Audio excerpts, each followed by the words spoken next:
Programming your 2001-2007 Ford Escape key fob is a straightforward DIY process due to the vehicle's older RF technology.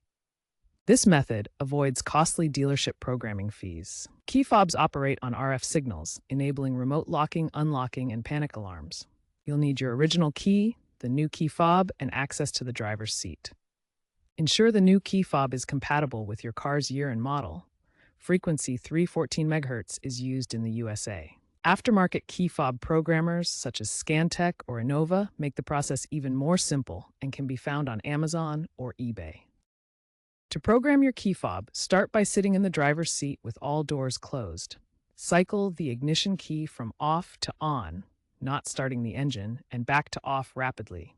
Repeat this cycle 5 to 7 times within 10 seconds.